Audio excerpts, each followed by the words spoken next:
The Republican-led House is struggling to prevent a government shutdown. Sound familiar? The government is barreling toward an October 1st deadline to reach a funding deal. And last week, Republicans self-sabotaged their own bill with the help of, you guessed it, Donald Trump. Trump has insisted Republicans tank any bill that does not include unrelated legislation preventing undocumented migrants from voting, which, as you all know, is already illegal. Joining us now, Democratic Congresswoman Pramila Jayapal of Washington State. She is the chair of the Congressional Progressive Caucus. Greetings. So can we just pick up where so much is happening, but the government has to get funded, as Alicia just noted. We had Senator Ben Ray Lujan here from New Mexico in the last hour, and in the break we were discussing, I said, is this going to get done? And essentially he gave us his predictions, but also said, I know the Congresswoman is coming, so you should ask her. Is this going to get done, and why? It's my understanding that what is being discussed is a deal through funding through December of this year, not going into the next year. Yeah. Why not? Why put yourselves in this position prior to Christmas? Well, this is a continuing resolution. It's not the ultimate deal. And so this is to give us more time, yet more time, to actually fund the government. And it is going to get done. And the thing that is frustrating to me is that everybody knew what was going to happen in the end. In the end, we're going to get what's called a clean continuing resolution, because that's the only way we will be able to get the votes to do that in the House. The Republicans are split. They've had their bill fail multiple times now on the floor. Their own bill, Simone, they can't get their own bill passed because they attached terrible things to it, between the SAVE Act, which, as Alicia said, is preventing undocumented immigrants from voting, already the case. And then on top of that, their bill that they put forward actually cut some very significant things, from food access to Social Security, Veterans Affairs, things like that.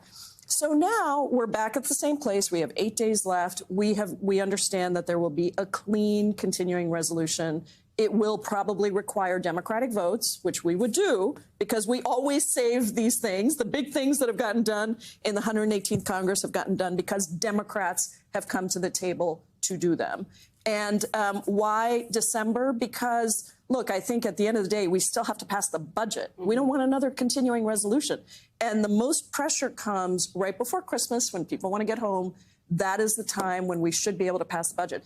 Don't forget that the deal setting the budget caps was already made. The Republicans have been backing off from it, but those caps were set with additional amounts of money to make sure that non-defense discretionary and discretionary spending were the same, so we don't see cuts to the things that most Americans care about, from making sure that the FAA is running and our airplanes are running, to making sure veterans get their benefits, seniors get their Social Security benefits. So our hope is that we extend it now, likely through December, and then we actually pass the actual appropriations bills so that we have a budget that people can operate on. So this is the Republicans' problem in the House, and ultimately your problem as Democrats trying to get this thing done.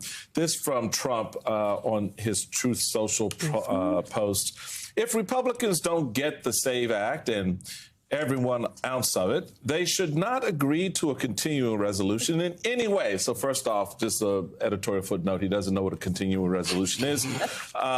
Shape or form. Democrats are registering illegal voters by tens of thousands as we speak. A lie. They will be voting in the 2024 presidential election. Another lie.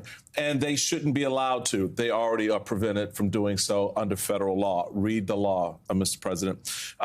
Be smart, Republicans. You've been pushed around long enough. You could just stop right there and insert Donald Trump, but he says by Democrats. Don't let it happen again. Remember, this is Biden-Harris' fault, not yours. So that's your problem. Yes.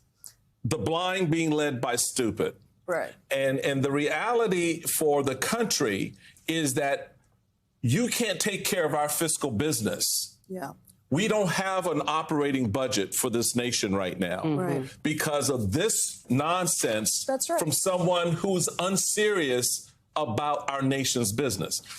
How do you convey that message, because we just we have polling out this morning, NBC News polling, showing that on inflation and the economy, this country still trusts the guy who tweets this. Yeah.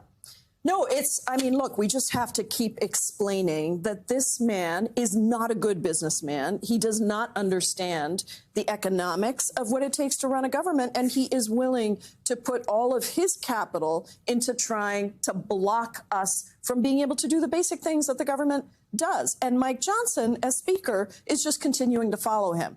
Now, I do think that this week, Mike Johnson is not going to do that. I do not believe that they're going to shut down the government. I really don't, because a lot of those vulnerable House Republicans have big elections coming up, and it is not, a shutdown is never good for the party that initiates the shutdown. And I was going to say, to that point, Congressman, every time it has shut down, the Republicans have been on the short end of that stick. That's right. They've always had to cave, at the end. I mean, Alicia, there is political reporting that says exactly what the Congresswoman just noted, that, Speaker Johnson has been in what is called a delicate dance, if you will. The Politico is reporting with Donald Trump about this untangling the former president's beliefs about who is to blame with the shutdown. Talk about dancing with a dancing partner who only wants to lead but does not know the steps. Congressman, I just want you to play out for me what you just said about the fact that you don't think Republicans will actually take this to the line as they have in the past. How does that work out for them? I mean, is that Johnson sort of having to explain to Trump, listen, I'm not going to be able, should you win, to deliver you a majority if you jeopardize this vote? Is it a decision on the part of Johnson that maintaining the possibility, the vague possibility of this point of a future majority is worth angering the potential future president? I mean, how does that machination, what do those machinations actually look like?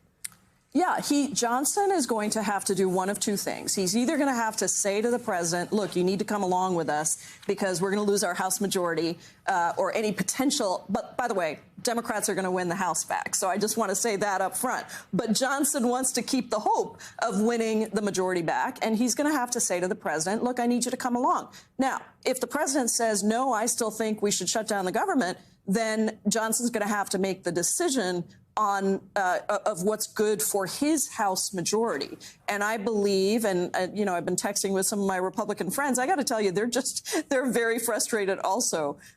We're just wasting time here. We have wasted time for most of the 118th Congress, the most do-nothing Congress in history. We passed bills that have no chance of going anywhere in the Senate. We spend months debating bills that then get pulled off the floor because the Republicans can't even pass them on their own. And in the end, who comes in to save things on the biggest issues, to keep government going, to pass continuing resolutions? It's Democrats who always have to come in and continue to save us from going into what would be a really terrible, uncertain time for Americans across the country. And so I think that is what I am hearing from my Republican colleagues, is they're already drafting this clean CR. Johnson hasn't committed to it yet, but we anticipate that by the middle of the week at latest, we would pass that. It would go to the Senate and we would avert a shutdown, and it would be clean, meaning